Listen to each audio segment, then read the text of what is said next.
joining us at this really important event this morning.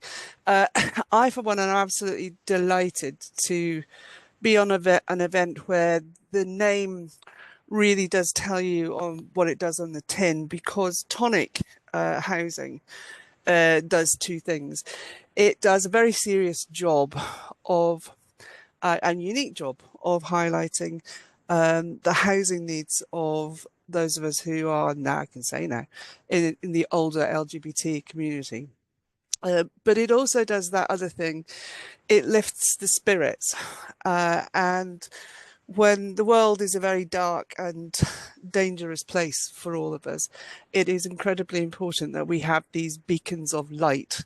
And that's what Tonic is. In their own way, they are addressing very serious issues for us, but also finding ways for us to celebrate and live life to the full as we want to do it. So what we're going to do today with a panel of fearsome experts is we are going to look at the latest bit of important work that Tonic has done, which is the report Precarious Lives.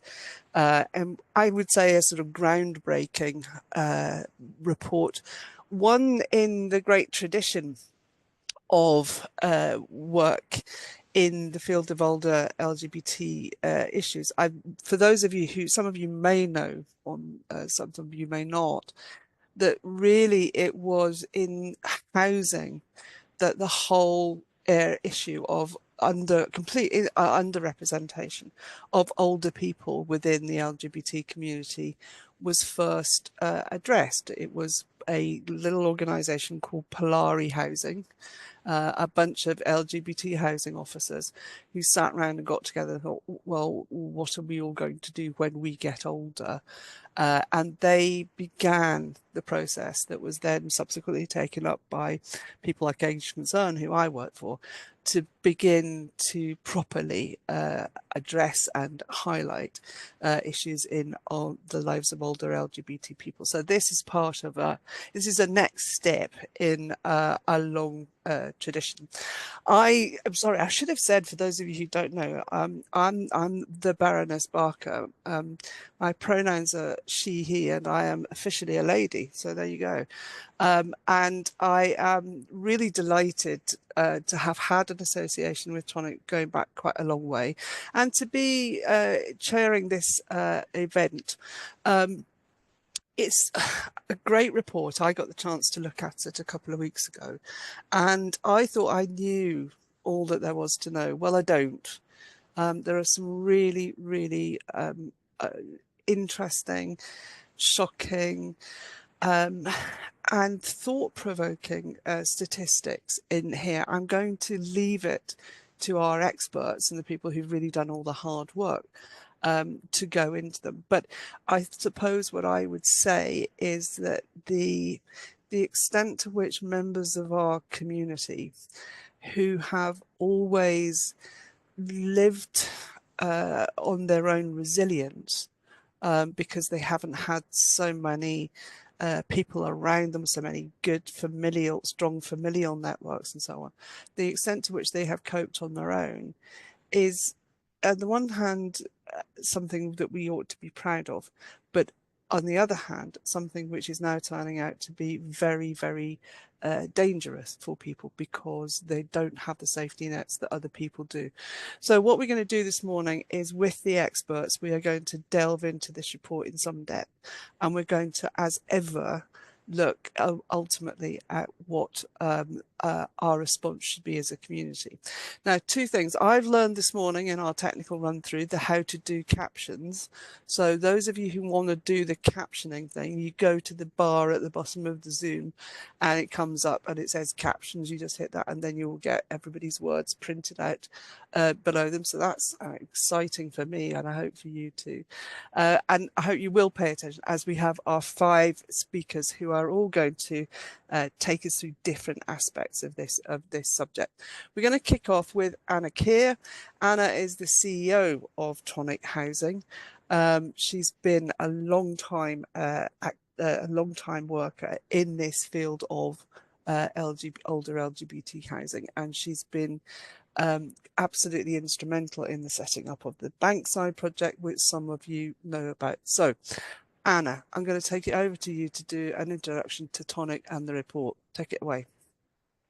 Thank you, Baroness, and hello everyone, and thank you for attending this morning. My name's Anna, and I'm CEO of Tonic Housing. My pronouns are she, they.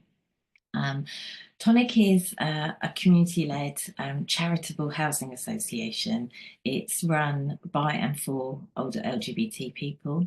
It was set up in 2014 from our founder members, their lived experience to address the issues of loneliness and isolation faced by many older LGBTQ people, and the need for LGBTQ affirming housing with care, as there was none in the UK until we opened Tonic at Bank House in 2021.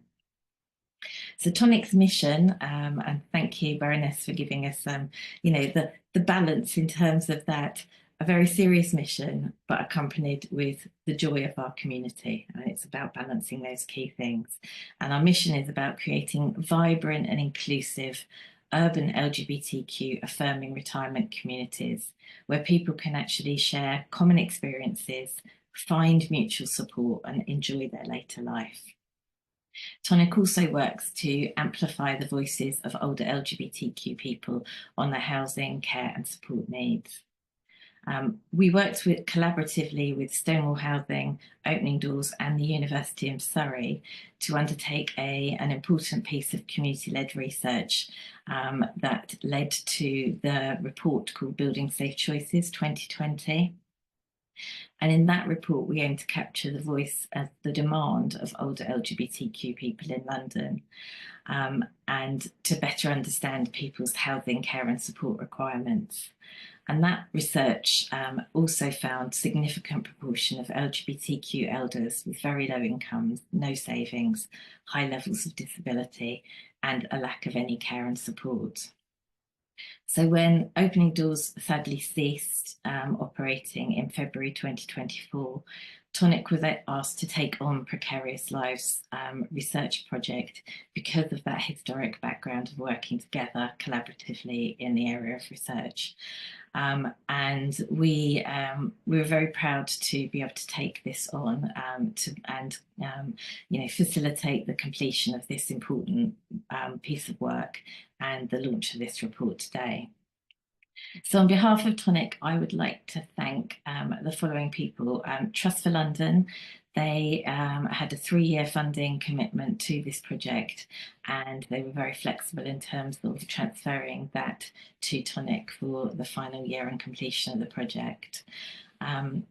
The former staff of Opening Doors who originated the project, including Ben Thomas, who's speaking today, and Mark Sladen, who became an employee of Tonic to manage the project and write the report, and he's also a speaker today.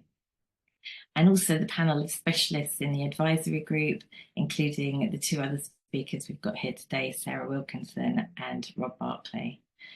And a special thank you, none of this research could happen without the people that actually completed the surveys and participated in the focus group. So we're extremely appreciative to everybody who did that and shared very honestly their situations. We also had a number of volunteers who helped in this project.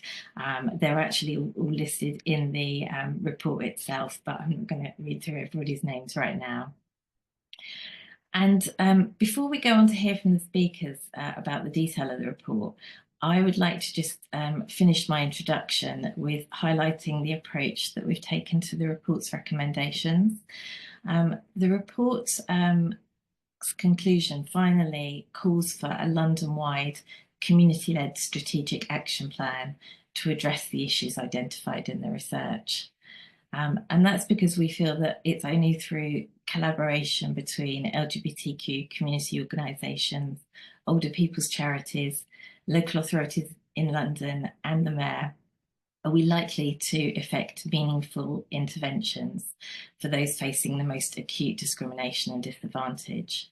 We've particularly highlighted the importance of the public sector equality duty, which requires that public authorities consider how their policies, programmes and services affect people with different protected characteristics.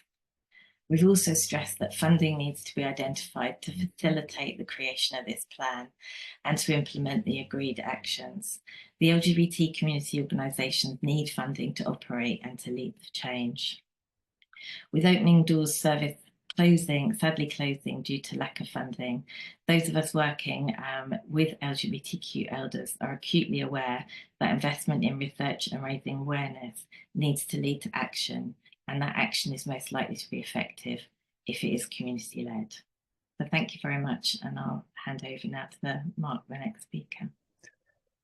Just before we do that, can I just say to everybody watching, you will see at the bottom of the screens there is you can submit your questions and answers. So I think Mark, you can tell people how to do that. Do they put them in the Q&A or in the chat? Q&A. So please do that, because we'll have Q&A at the end. Mark, please. Well, thank you, Baroness. Yes, my name is Mark Sladen. My pronouns are he, him. And I've been the research project manager for this project, starting off at Opening Doors, working under Ben, and then finishing off the project here at Tonic. The research explores financial and material hardship among LGBTQ Londoners over 50. According to the census, 20% of the nation's LGBT plus population aged 55 and over live in the city. But despite this, there's been little research on their needs. And in general, there's little research on older people, older LGBT people in this country in general. And the research on their financial and material needs is even more minimal. While the project was at Opening Doors for that sort of 18 months, we planned the research and we organised a survey which reached 134 respondents. Small organisations like Opening Doors and Tonic can't do large-scale representative surveys, but our survey did show some really striking results. And in the report, we've tried to compare our data with data from other research to paint a larger picture. Then for the last year and the final part of the project, it's been based at Tonic Housing. And this is where we've organised a set of focus groups and interviews, which together included another 39 participants. We knew that we wanted to organise these focus groups and interviews around a number of particular characteristics so that we could be sure that we'd heard from a variety of people in the community.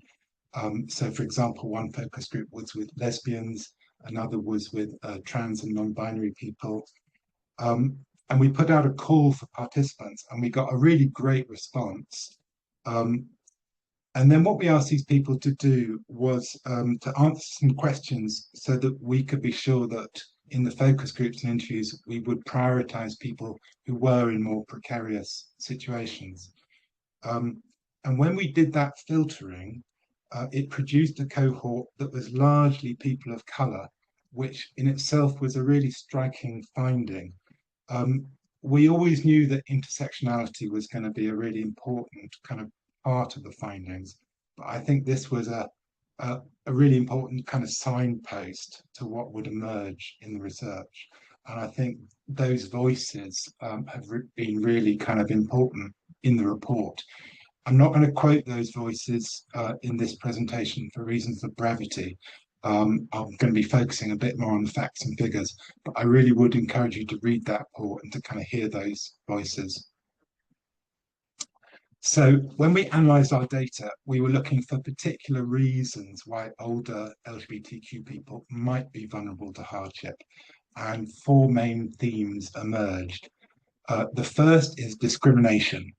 And we demonstrate how discrimination damages the opportunities that an individual has to earn and save, and how a lifetime of discrimination that's been faced by older LGBTQ people has a long-term impact on their financial and material well-being, which is something, for instance, that shows up in pension data.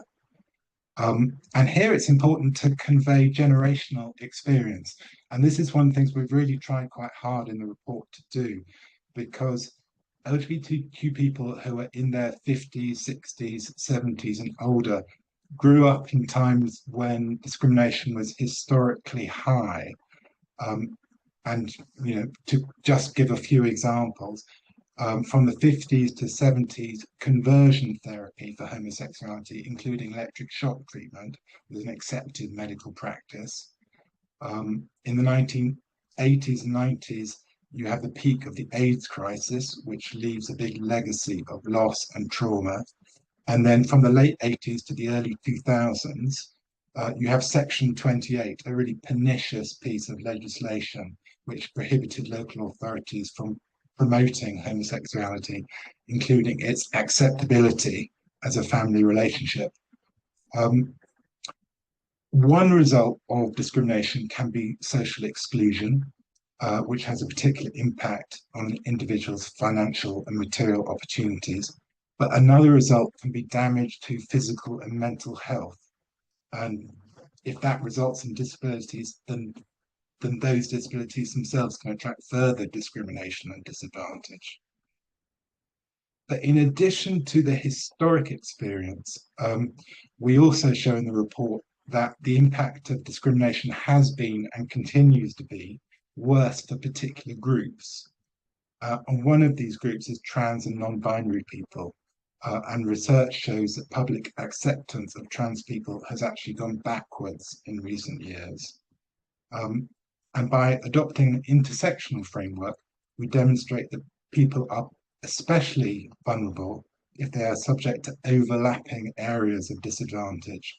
And the two main areas of intersectional disadvantage that emerged in the data were if you're an older LGBTQ individual and also a person of colour, or if you're an older LGBT individual and also disabled. The second factor that we talk about in the report is social isolation. And previous research has shown that LGBTQ people are more prone to isolation as they age, which means they're less likely to receive help from social networks, including financial help. And of course, LGBTQ people are also far less likely to have children to support them than the general population. Isolation also means that people are less likely to access other sources of help that might be available to them, including benefits. And all of this shows up in our survey. So in the survey, 36% of people said they wouldn't expect any form of social support, be that from a spouse or partner or family members or friends in the event of serious difficulties. So that's really showing a kind of like high level of isolation. And 58% said that they wouldn't expect help from support services if they had serious difficulties. Older LGBT people are sometimes more comfortable using services tailored to them, but these services aren't always available. And 24% of respondents said they would be interested in these services, but those on offer locally didn't meet their needs or they simply weren't on offer. Finally, the proportion of survey respondents who were living alone was striking at 64%. And we found that they were much more likely to be experiencing difficulties in their lives because of costs. So they were much more likely to be finding it difficult to manage financially. 45% of people who responded to the survey who were living alone were finding it difficult to manage financially versus 31% of other people. They're also far more likely to be using support from charities, including food banks. So 18% of people living alone were using that kind of support versus 3% of people who were living with others. And people on their own were also far more likely to be reducing the number of meals they ate. So 25% of people on their own were reducing the number of meals they ate, whereas only 3% of people living with others were. The third factor that we talk about is long-term health conditions. And previous research has shown that older LGBTQ people report notably poorer health outcomes. And of course, long-term health conditions can have direct costs associated with them, but they can also damage an individual's ability to work and save, and can themselves attract discrimination. The Equality Act 2010 defines disability as a condition that has a substantial and long-term negative effect on the ability to carry out normal daily activities. And by this definition, 60% of the people who answered our survey were disabled. And findings for these respondents included that disabled people were much more likely to have no expectation of social support in the event of serious difficulties. So 58% of disabled people who answered the survey had no expectation of social support in the event of serious difficulties, compared with 32% of other respondents. They're also twice as likely to be finding it very difficult to manage financially. They were far more likely to be using support from charities, including food banks. And they're also far more likely to be reducing the number of meals they ate. 28% of the disabled people who we spoke to were reducing the number of meals they ate versus 8% for other groups. The final factor we looked at in the report is financial stress. And living in London can be double-edged for older LGBTQ people.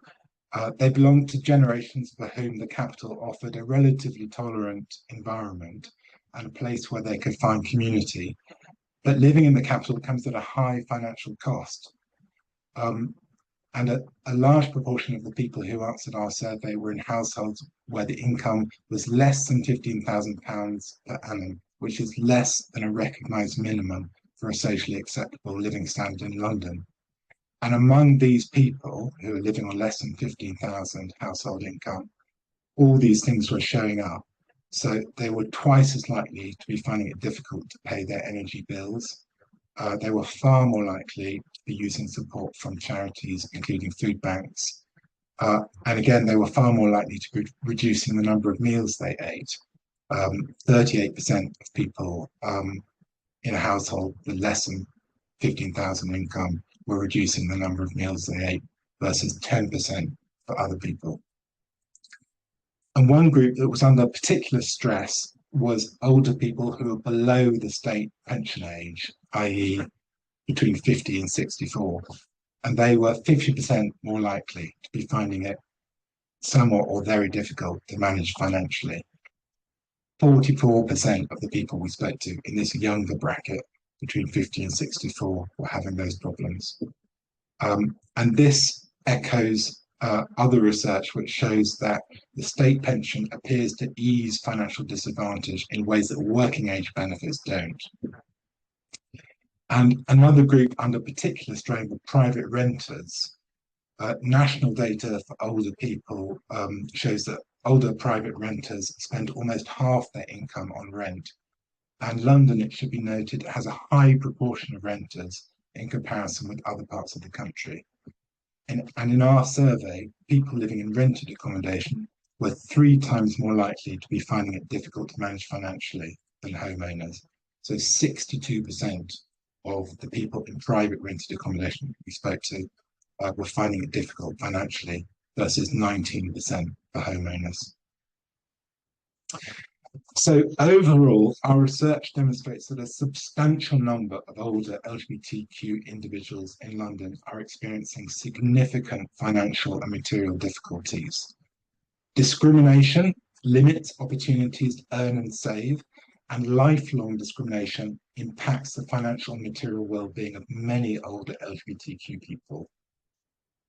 Isolation can contribute to hardship, and LGBTQ people are more prone to isolation as they age. Long-term health conditions can impact an individual's fortunes, and older LGBTQ people report notably poorer health outcomes. And finally, though London has been a relatively welcoming place for older LGBTQ people, it also increases financial stress. And this research reveals a population that is struggling but under-acknowledged. there seems to be a myth that persists about the relative affluence of older LGBTQ people, but our research shows that the reality for many people is very different. Thank you. Thank you, Mark. That is well, make you sit up and think set of findings. Really, is it what you expected when you set out at the beginning, or is it, or did it surprise you? There were some things that we had hunches about when we put in our research plan together. And Ben, for instance, had a very strong desire to look at people with long-term health issues because he thought that would be a risk factor for precarity, and it did turn out to be.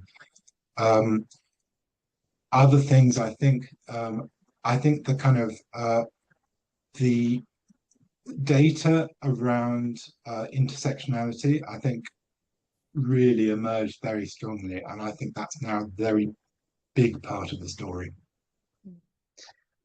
Thank you. We're now going to go on to our other speakers, and then at the end, I do hope that we are going to have stimulated a lot of questions, because there's a lot of things going off in my mind. But we've got 3 more people to look at particular aspects of the findings. Our first speaker up is Sarah Wilkinson from the Centre for Better Ageing. Sarah's a long-standing researcher and has a particular interest in experience in getting policymakers to understand the implications of research. And I think you're going to look particularly at financial aspects of this, Sarah. Please, over to you. Thank you. I'm just going to share my slides now.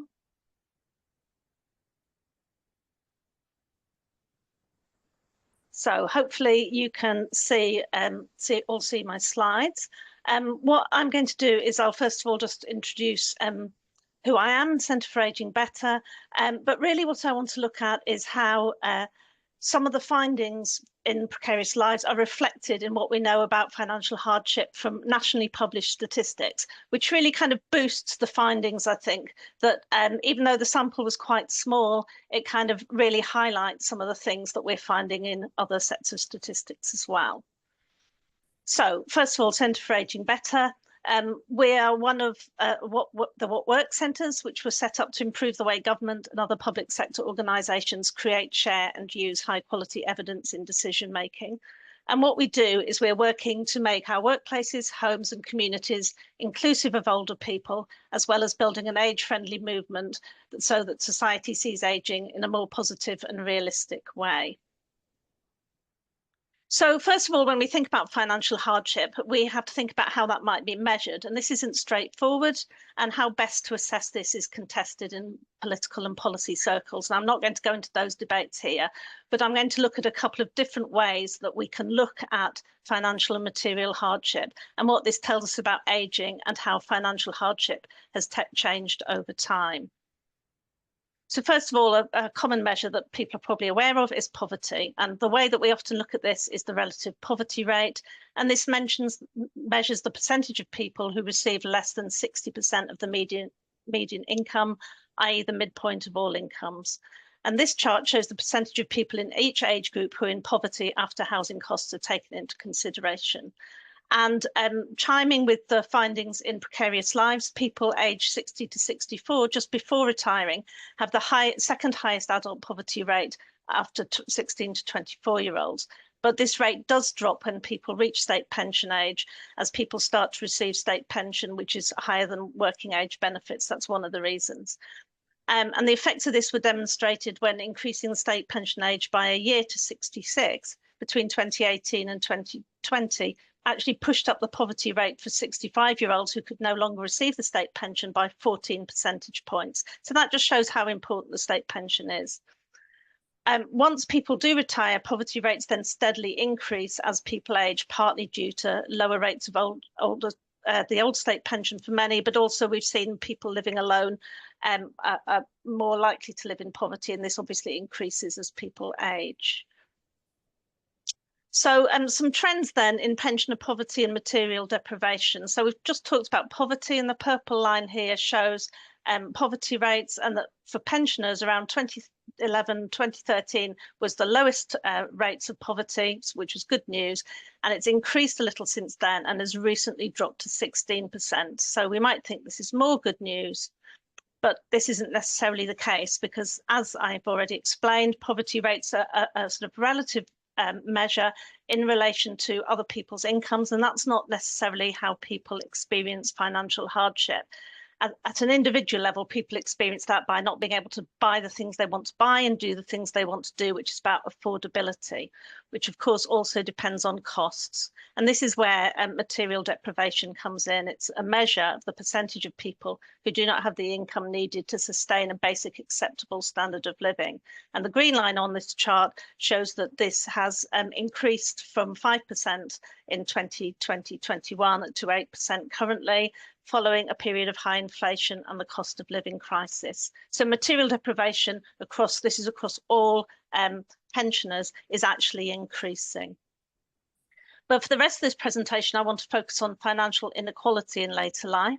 And we know that people do not have equal chances to be financially secure, and that factors intersect to increase or decrease these chances as we age.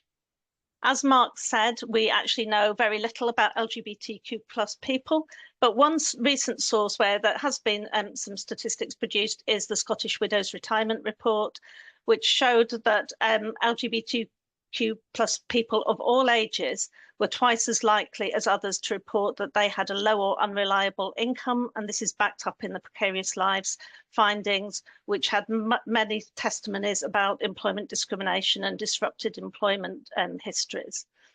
And worryingly, almost half of the LGBTQ plus people surveyed for the Scottish Widows research were not on track to a minimum retirement lifestyle. This is another measure based on affordability. So we know from this that there's issues to do with income, and I'm going to go on to look at some of the other factors that increase the risk of financial hardship. Again, as Mark mentioned, living alone is a risk factor, and national data shows that LGBT plus people aged 65 and over are 50% more likely than their heterosexual peers to live alone. This is census data, so it's difficult to combine with data around for trans people, so I'm sorry I can't present that here. And we can see that from the next two sets of statistics that more than 1 in 5 single pensioners live in poverty, and a similar number have no income other than state pension and benefits. And these are higher rates than for couples. So the relative high rate of LGBT plus people living alone increases the risk of poverty within the older LGBT plus community. Moving on to another big factor, and that's housing costs. Obviously, owning your home outright reduces your ongoing housing costs, while older people who rent or pay a mortgage continue to have to pay monthly costs, sometimes into retirement. And the green box on this slide shows some stats from our current State of Ageing report, which I recommend people look at, which indicate how private renting in particular places a strain on the financial situation of older people. And almost half of retirees who pay private rent says this affects the quality of their life. The chart on the left shows that older LGBT plus people are less likely than their heterosexual peers to own their homes outright, but more likely to privately rent.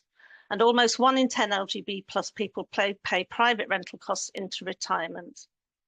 Housing costs are a particularly important factor for poverty rates in London. Social renters in London pay 50% more on average in housing costs than those across the rest of the UK, and private renters pay over 80% more, as reported in the JRF recent poverty report. So this brings us to the London factor, which I've just kind of mentioned. Housing is really important in this, and that as the Precarious Lives report found, the cost of living in London increases the risk of financial precarity. Here you can see that inner London in particular, 20% of pensioners live in material deprivation compared to a national average of 8%.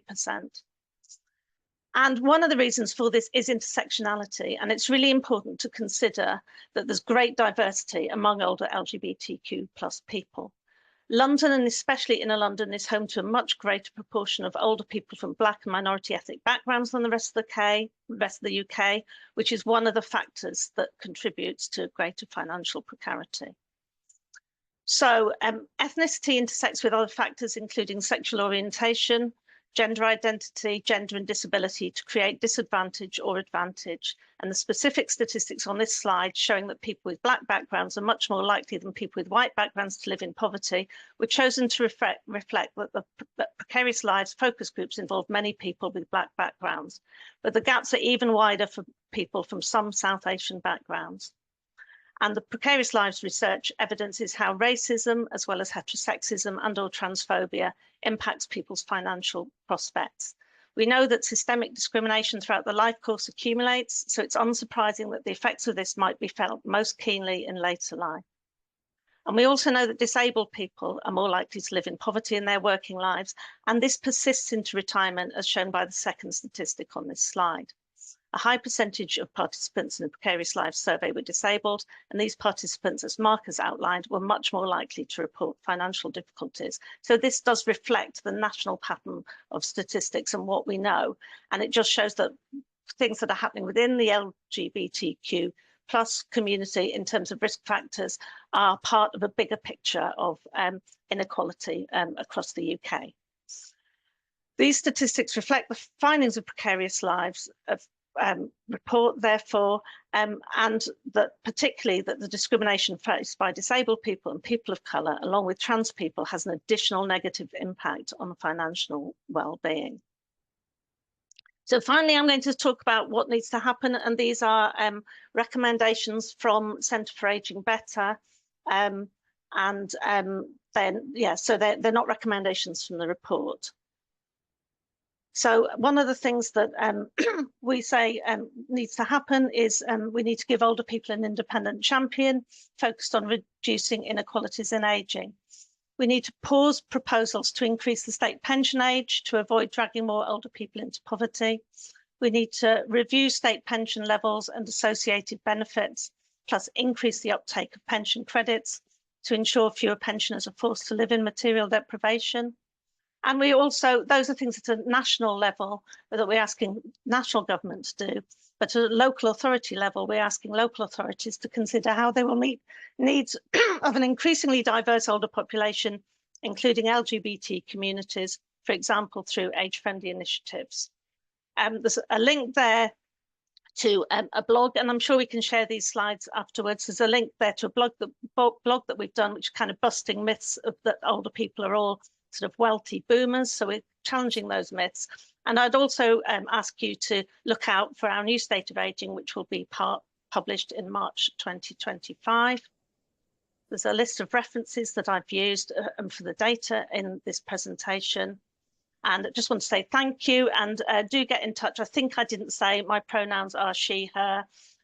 That's our email address that you can get hold of me at, and that's our web address as well. So I'm now going to stop sharing the slideshow and hand back to our chair.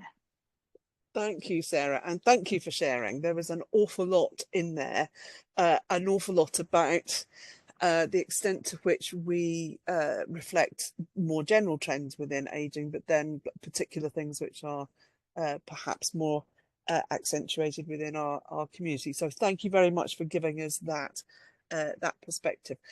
Our next speaker is Professor Ben Thomas. Ben is professor at London South Bank University and has had long involvement with this project, but also with Opening Doors, because he studies inequalities amongst older LGBT people. So Ben, over to you. Thanks. I'm just going to share my screen, I hope. Share. Yep. Okay, can everyone see that? Oh. You might want to start your slideshow, Ben. Okay. Right, now, Sarah, you might have to help me. What did you say I had to do? Launch? Click at the top where it says slideshow, and then just go to start from beginning. Along the bar at the top, it says slideshow. Okay, you are sharing. Share. This is like being in the wings at the theatre. You get to see I know, it's behind just like, stage. bear with me, everyone. That's all right. If you can't get it going, Ben, don't worry, because I think we can see your slides and couldn't quite. Okay. Why not just go with it as it is, and that'll be fine. There we go.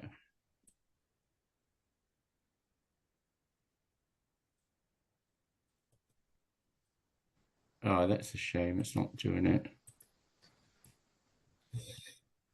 Don't worry, we can see it. So you just flick between the slides yourself. That'd be fine. Okay. Right, as long as you can see what. Yep. Anyway, thank you very much for the introduction. And I'm Ben Thomas. I work at London South Bank University, and I've been involved with this project since the outstart. My pronouns are he and him, and as Baroness Barker said, my interests have been looking at health inequalities amongst older LGBTQ people. And so this project basically was right up my street when we had the opportunity to do it. And as Mark said, when I was at Opening Doors, it was becoming more and more clear that we did have a group of people living in London who were quite isolated, but who also had long-term conditions. And they, conditions actually that meant they weren't able to go out on their own, that they were becoming more and more isolated, and they were often living in appropriate housing. And it was like, we really need to do something to help this group of people. Anyway, and I think some of that information has now been borne out in this piece of research. So I want to concentrate on social isolation, loneliness, and the resulting depression, and maybe put forward a few ideas of what I think we should do about that. So Mark has probably already mentioned the social isolation aspects and high level of social isolation that we found amongst this group. 73% were people who were single, and 64% people lived on their own. As far as financial help was concerned, 30% of those, in the event of serious difficulties, 36% of those people said that they would not expect any help from their partner, family, or friends. And I think that's a really sad indictment, to be in the world and not have the support of those people around you, like that many of us do have.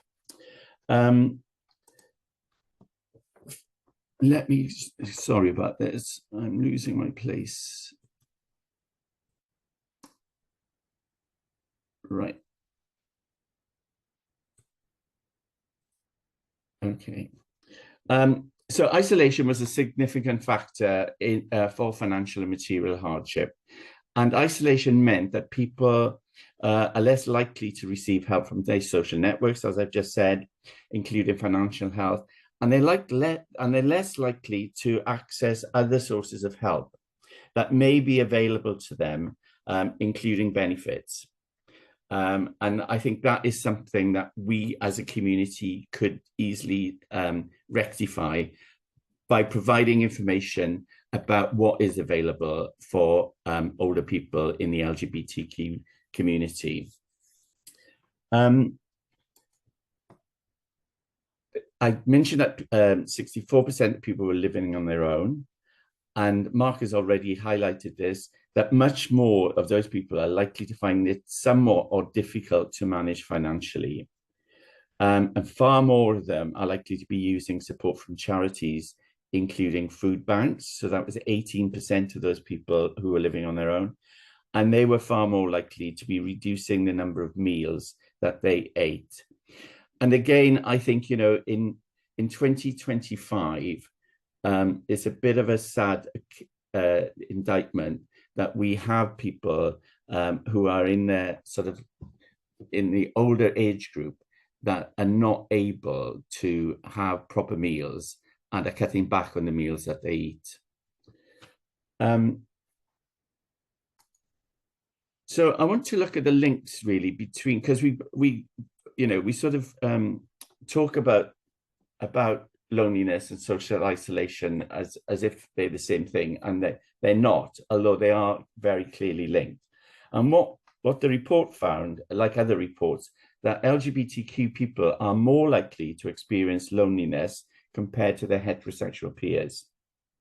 And the reasons include they're more likely to be single, as we've said, they're more likely not to have children, they're more likely to live on their own, and they are in less frequent contact with their biological families.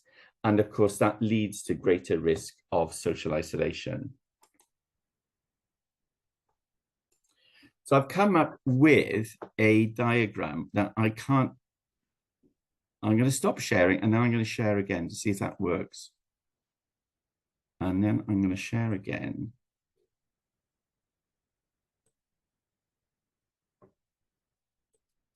No, it's not doing it. I don't know why. Anyway, I'll carry on. And I'm really sorry about this, everyone. But you can have the slides afterwards, if that's okay. So I've come up with a model, basically, which shows links between isolation. I've got economic advantage, disadvantage in the middle, and around it, I've got isolation, loneliness, impact on health, and lack of support. And I think last year and the year before, I was fortunate enough to be involved in a piece of research with colleagues at University College London. And what we looked at, we wanted to try to demonstrate what was the link between loneliness and depression in older LGBTQ people. And so we did find that link, actually, and we published an article in the Journal of Affective Disorders, which will be on the slides, and you'll be able to get a copy of it. But it looked at the role of loneliness in the association between sexual orientation and depressive symptoms among older adults. So it actually did compare older LGBTQ people. Well, it didn't compare older LGBTQ people because there was no data on trans people. So it was mainly lesbians and gay and bisexual people were recorded. And that was recorded on the ELSA database, which you probably, lots of people do know. But this is the English longitudinal study of aging. And that has been collecting data since 2002 on the aging population in this country. So we looked at waves 6 and 7 because it was only then that sexual orientation was recorded. And what we found was that loneliness appears to be a significant modifiable mechanism. This is a bit strange wording, but stay with me, contributing to the heightened risks of depressive symptoms in sexual minority adults compared with their heterosexual counterparts. Now, this is a very important finding, and the reason is that we can, if it's a modifiable mechanism, that means the findings suggest that interventions which reduce loneliness among sexual minority older adults could reduce the risk of them acquiring future depression.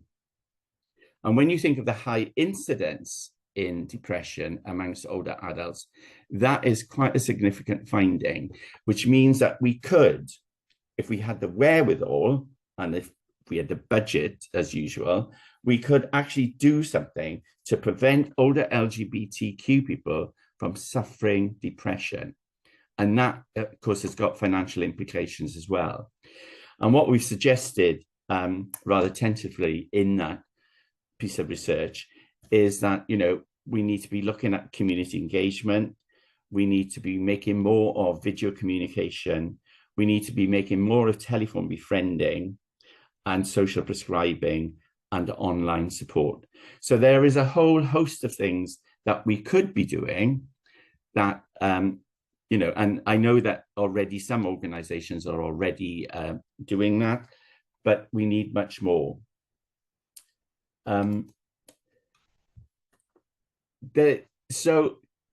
So I mentioned that study because I think it's a really groundbreaking study, but there is other research that has looked at, whether there are differences in the loneliness experienced by older LGBTQ people and by heterosexual people. And a very large study in the States found they looked at 2,900 heterosexual people, and they looked at 318 LGBTQ people in a very large sample that's used by the American Retirement Association. And what they found was heterosexual people are more likely to socialize with friends in person, face-to-face, than LGBTQ people, who are more likely to use technology to socialize with people. And also, unfortunately, the LGBTQ population that they looked at were more likely to engage in risky or unhealthy behavior when they were feeling lonely. But the importance of that study is that by understanding how LGBTQ people cope with loneliness, that also enables the development of interventions to improve their health and well-being. So there are two studies there that are beginning to build up evidence of what we could be doing to help people. But when we looked at, and I've worked with some colleagues at Birmingham University who are just starting to do this project, when we looked at what is already available and what is the evidence base, I'm afraid that is seriously lacking. So we could only find one study which looked at social isolation, loneliness among older adults.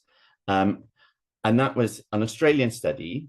And basically they had 30 older LGBT people and did a pilot study for 12 months. They matched the LGBT elders with volunteers of various ages. And there was strong support for intergenerational matches. So they really wanted to mix the ages up of people. So they weren't all older people matched with older people. And a third of the sample identified as African American or Black. They had some very unexpected benefits. And these were that not only did the participants benefit from this pilot study, but the LGBT and non-LGBT volunteers also benefit.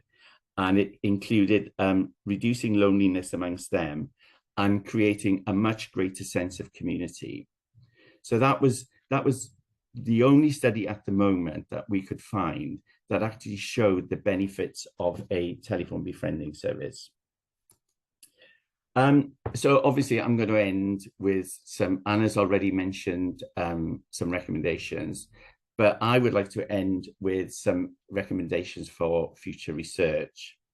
I really think we need to look more at the causes and effects of social isolation and exclusion among LGBTQ people. This study was done in London, obviously, and gives us a good picture of what's happening in the capital, but we should now be looking at financial and material hardship across the country and also, either regionally or nationally. Mark has already mentioned about the importance of intersectionality.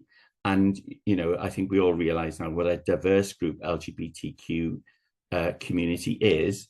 So we need to be looking at the impact of specific characteristics or conditions on the financial and material well-being of older LGBTQ people across the board.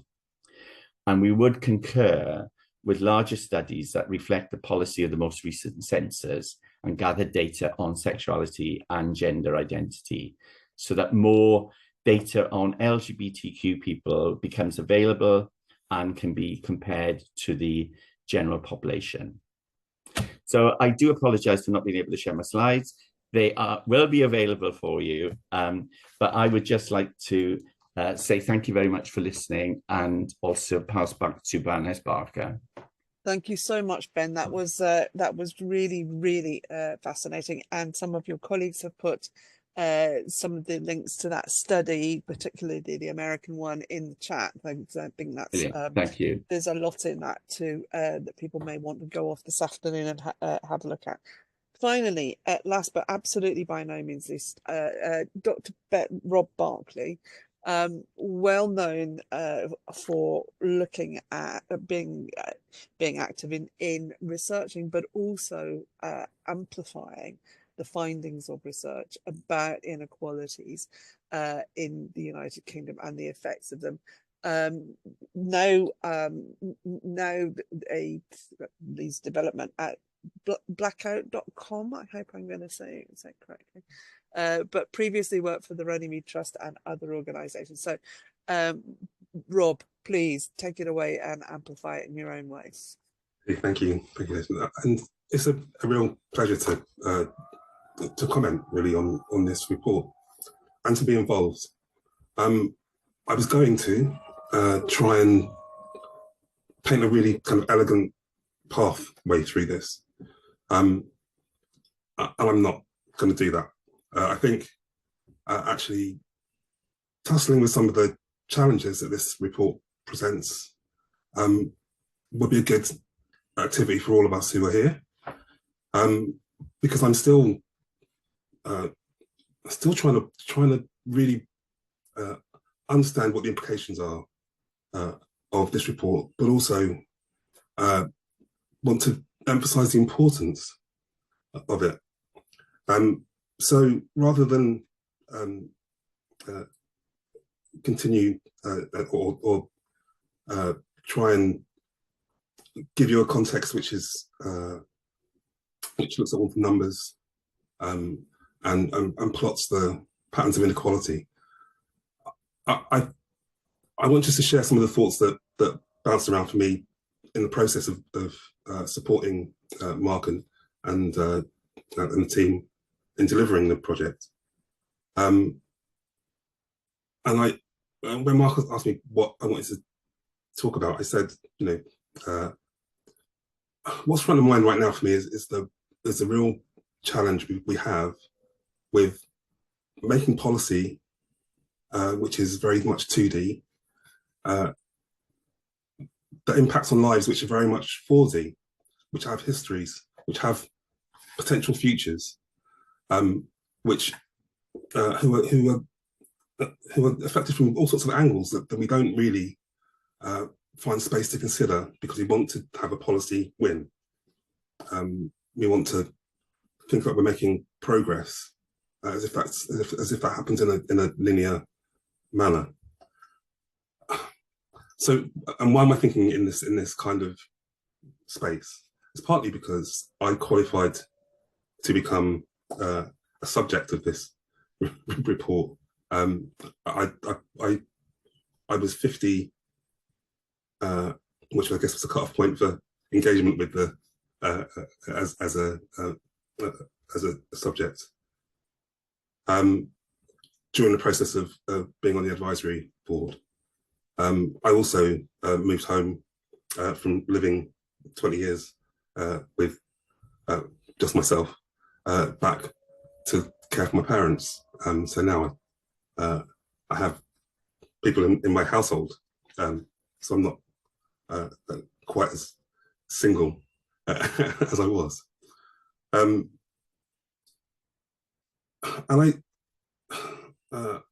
so I'm not going to try and link all these things. I'm just going to throw them out there.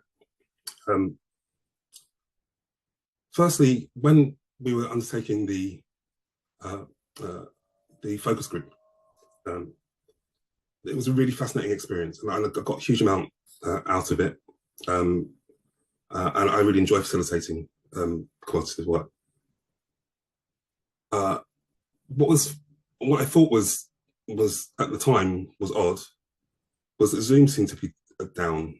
Loads of people's cameras didn't work suddenly. And then on reflection, I realized actually that wasn't people's cameras not working. That was people not able, willing to be visible about their poverty, visible about their struggles, or visible to each other. So even in that research space, which was hopefully a safe space, people still felt that they couldn't be open.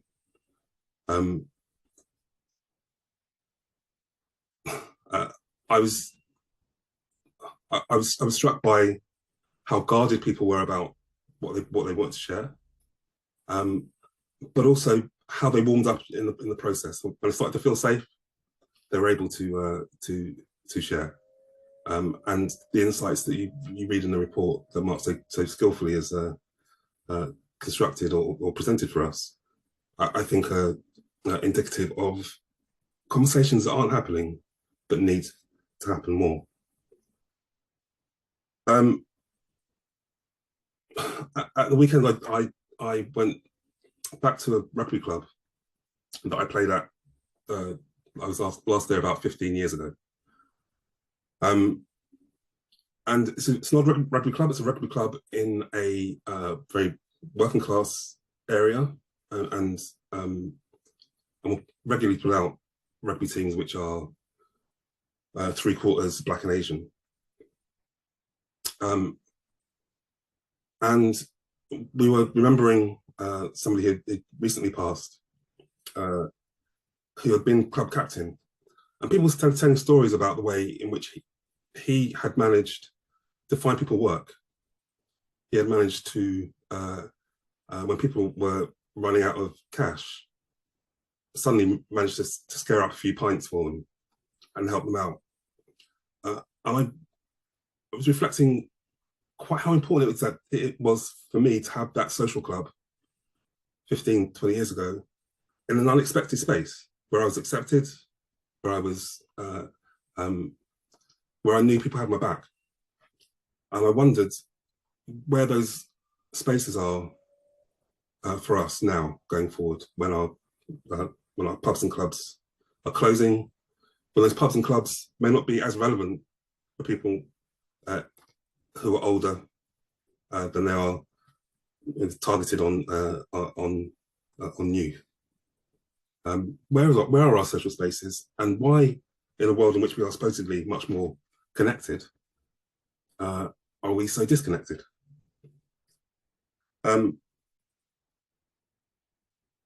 One of the phrases that gets bandied about, and I had somebody else say it again at the weekend, and I guess it was potentially as a compliment, was the suggestion that Black don't crack. The suggestion that somehow aging happens at different paces for different groups, and it got me wondering whether it was true, but also looking at some of the data around aging and the impact of discrimination on people as they age. And there is a growing amount of evidence that suggests that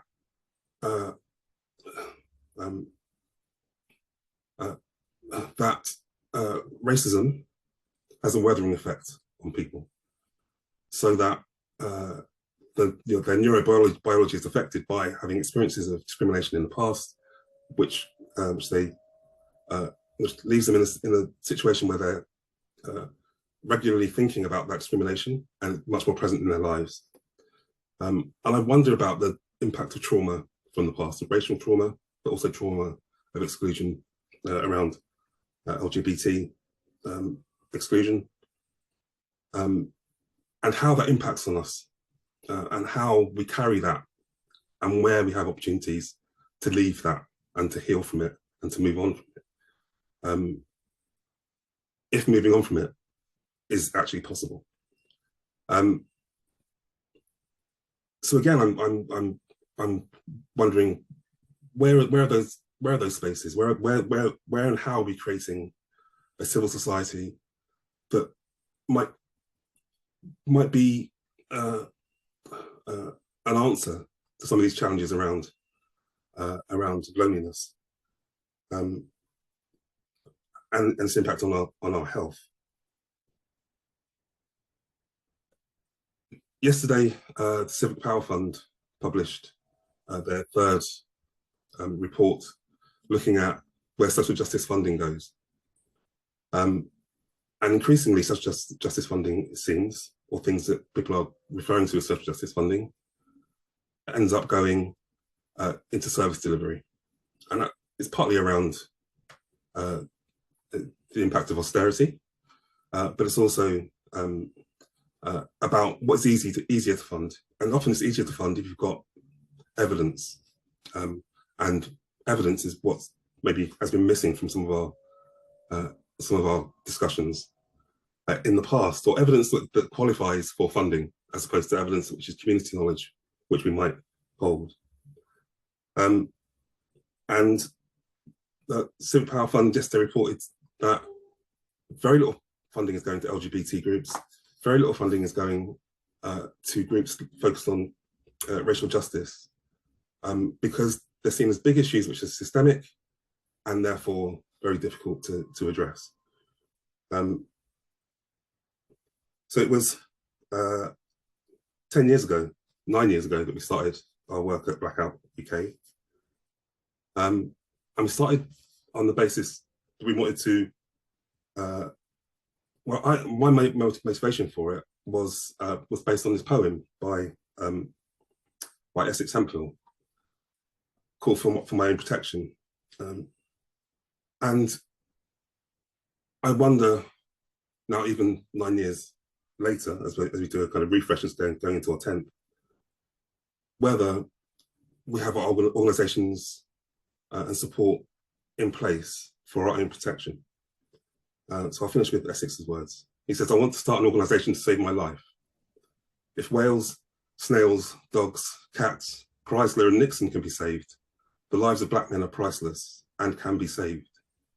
We should be able to save each other." Thank you. Poignant place on which to end. Thank you so much, Rob. Rob, you talked about an elegant pathway. Well, I'm about to create hopefully an elegant pathway through the questions that people have submitted in the Q&A, and thank you everybody who did. I've boiled them down to 3 or 4 questions, which I hope we will have time to get through. To all of you, panelists, delightful as you are, keep your comments as brief as you possibly can. Want to begin, Sarah? Somebody asked, is there an issue about older people or older LGBT people being less likely to apply for pension credit? We know that pensions as a whole don't. Is there something about our community being impoverished because of being single and isolated from family and friends and all of that? Second question, and this one I will address to Ben, is part of the precariousness of people's later lives due to the sorts of employment chances that they had or didn't have, and can we say a little bit more? And in all of these, I want you to answer yes or no, and what can we now do? That's what I really want. And then there's a third set of questions that I would like to put to Anna and Mark and Rob, which is what about, a theme has been the lack of specific LGBT services and the lack of inclusion in generic services. For example, people have referred to the closure of opening doors. Has that had a effect on people? So I'd like you to reflect on what we need to do. And just before I shut up and give you some time, but also give you some time to think about that, I think that we have to acknowledge the political and social and economic context in which all of this is happening. We are up against a campaign, an internationally led campaign of which is aimed at destroying human rights in general, but is picking particular communities to pick off, and one of those is LGBT communities, and it's happening in America, and it's happening here. And whereas for years we have, all of the people in the study and all of us have grown up in a political context in which diversity, inclusion and equality were deemed to be good things which governments should support, we are now, post the disaster of the American election, very definitely in a different space, and there is some backwash coming back over to us. It's not confined to America; it's coming back to us.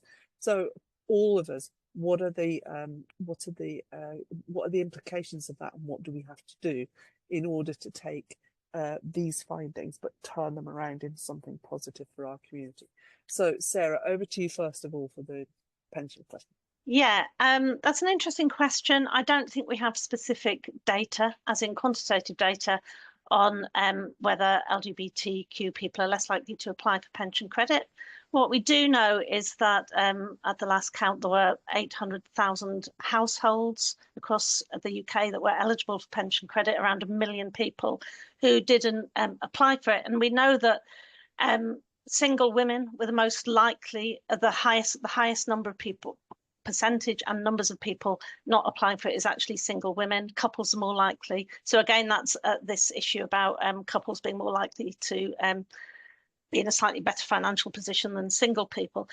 One thing I would say that what Ben and Rob were both talking about made me think about is that quite often when we do kind of local initiatives and local authorities do things like pension credit campaigns, we assume that people's kind of main community is their neighbourhood, and that is where they get their sense of community from. And I think we have to always remember that for certain groups of people, including LGBT people, they may have a much stronger sense of community of identity rather than community of place. So it's really important in those kind of campaigns to make sure that different routes are used to reach people and inform people, that doesn't assume that people are all going to be using local community services. As we've seen, a lot of older LGBT people don't like using generic services. So I'd say the kind of answer to that is we do know that it is underclaimed, and that yes, that there may need to be particular efforts to ensure that campaigns to increase claims do go out to through LGBTQ channels to do that. And in relation to your last point, Baroness, that there is obviously a real concern that specific targeted work may be seen as being less acceptable than it has been in the past because of current political climate, that, you know, that there may be less appetite among people to fund and support work that is specifically aimed at LGBT people and particularly intersectionality. And, you know, the number of things that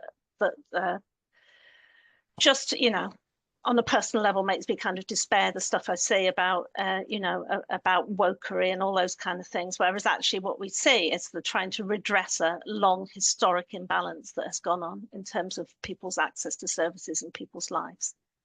Okay, we're not about getting depressed, we're about moving forward. Ben, can you pick up the points about employment and the effect of that in people's working lives and the effect of that, please? Yeah, thank you very much. I'll try and be as brief as possible. It's not my strong suit, as you know. It will be today. The answer is yes. I mean, I think this has got a long history, but certainly, and you know, I don't have the hard factual data because I can't think of any studies, but we have, you know, we have interviewed people, we have conducted focus groups where people have actually said that, you know, they experience financial hardship because when they were younger, because of their, you know, they were in a sexual minority, they were not basically encouraged to go in for professional work.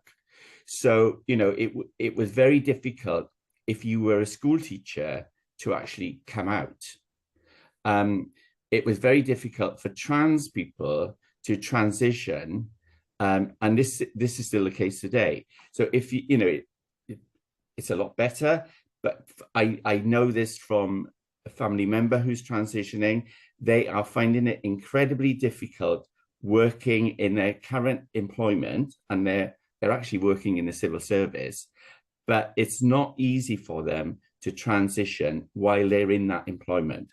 And it's affecting their health, and they're taking periods of sick leave because of it. You know, they are becoming depressed because of it. I know when we interviewed trans people, and I asked questions to like, well, what is in the back of that? And it was very difficult because they were not accepted. So, you know, you could not have, You could not have customer facing jobs, basically. So they went for lower paid jobs where they were out of sight, basically. You know, so there's great disparities in all of that. And you know, and as we've said already through the day, intersectionality plays a great part in this, you know, and like it or not, we live in a class-ridden society, and it is more and more difficult for working class people to climb up that ladder, you know, and you know, I'm just thinking of Port Talbot, a region close to my heart because I come from that area. You know, with the closure of the steelworks, this has been this, you know, for families' livelihood for decades. And now all of a sudden, it's just not going to be there. Where are they going to find employment in South Wales when, you know, when you're 60 years of age? It's just not going to happen. So yeah, it's a really big problem. It's a really big problem for LGBTQ people. And, you know, I agree with you. I think the current climate is there's an erosion of human rights, and we need to constantly be on our guard to defend the rights that we've, you know, which have been hard won, basically. Thank you, Ben. To everybody else, this whole question about specific services or inclusion in generic services. Mark, do you want to go first from the research point of view, Rob, and then Anna perhaps coming at the end? Mark.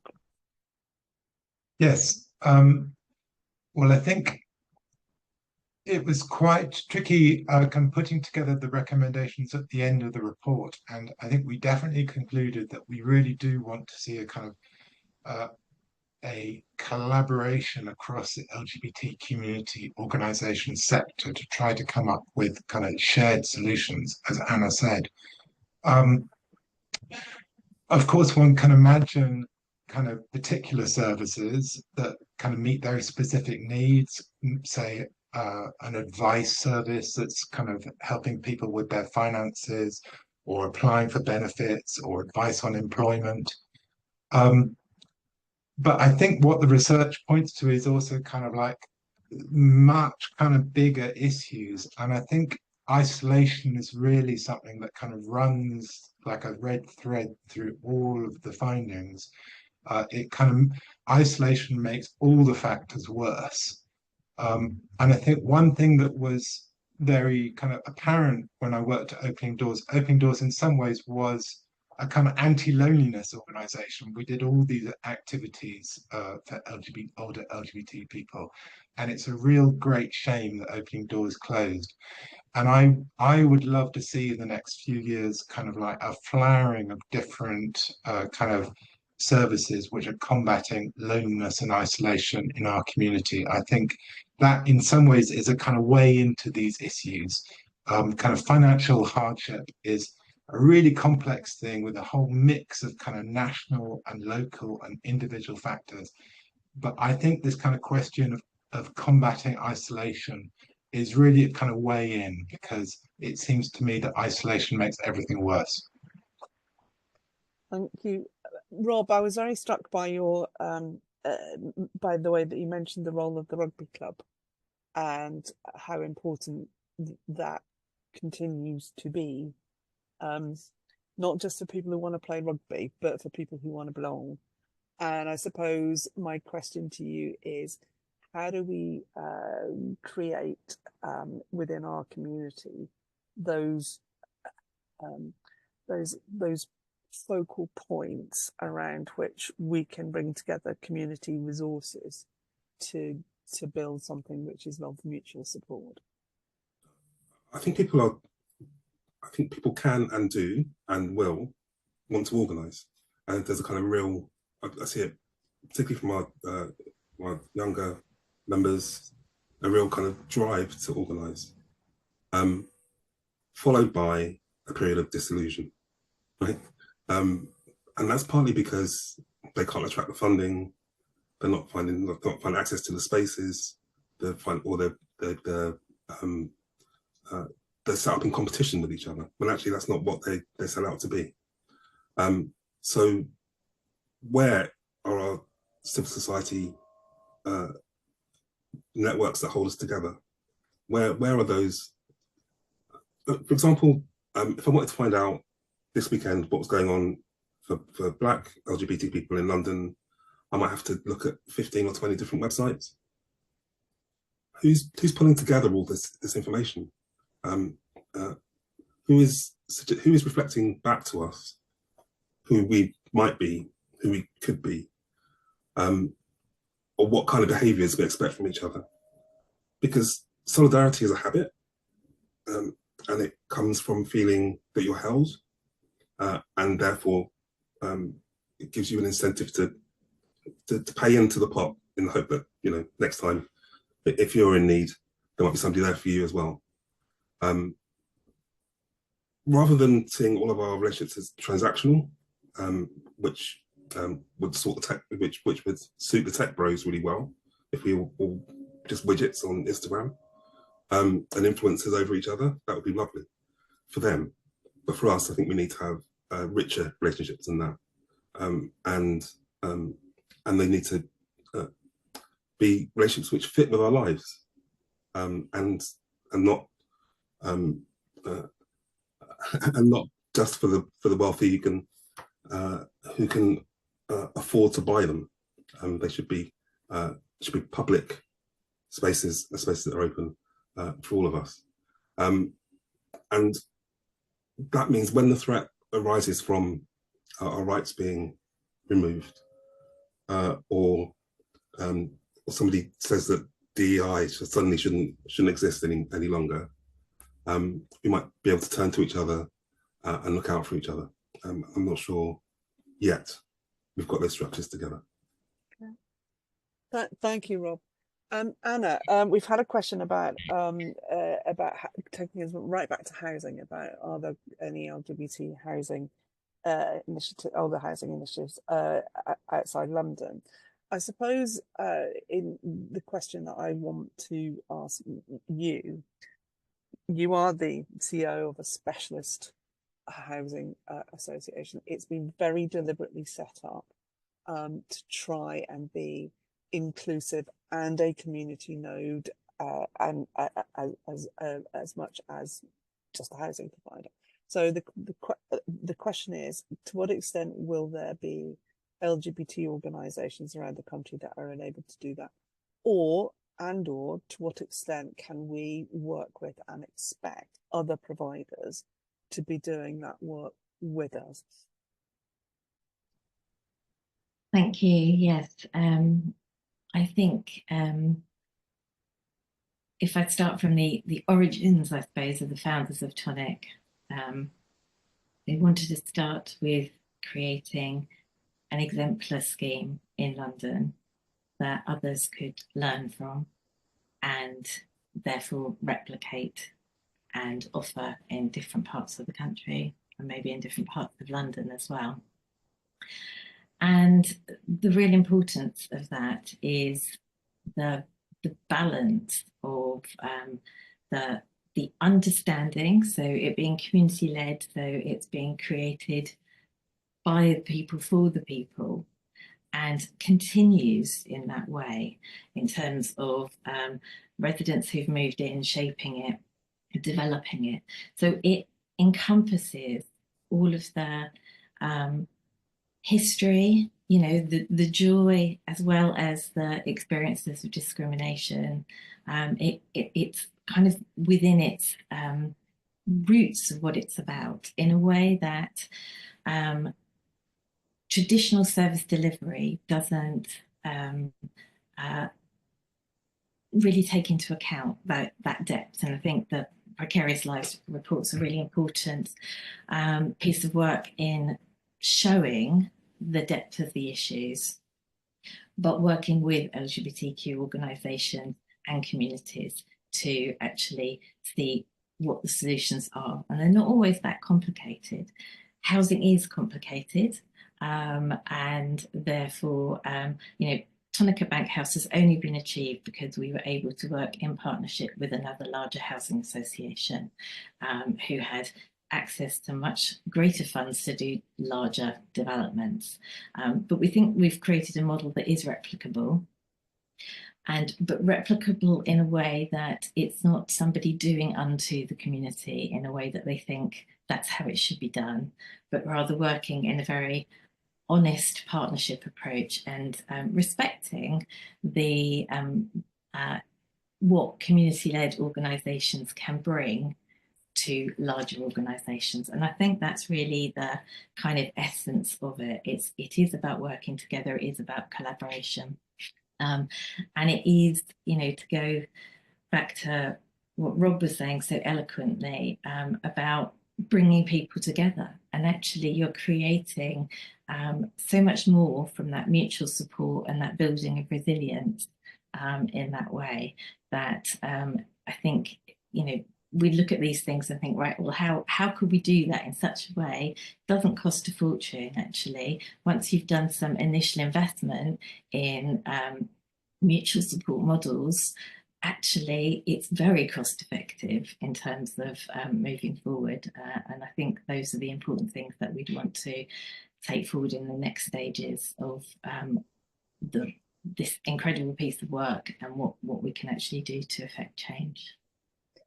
Thank you very, very much indeed. I want to say thank you to everybody. I mean, really dense, rich presentations from all of you, which added to it and enhanced an already very detailed, surprising report, pointing up some really pertinent issues for our community and posing some real questions for us to look at.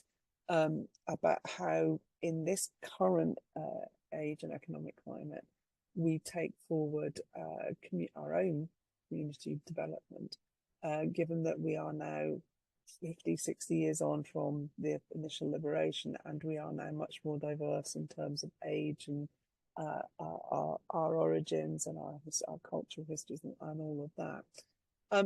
To everybody who's been listening to us today, thank you so much. Thank you for your very pertinent questions. I think together, all of us have set out on the beginnings of an elegant pathway to looking at getting to that vision that Tonic has, which is a secure and happy later life for all of us in our old age as older LGBT people. So thank you so much, everybody. Thank you very much to Tonic. Please go read the report.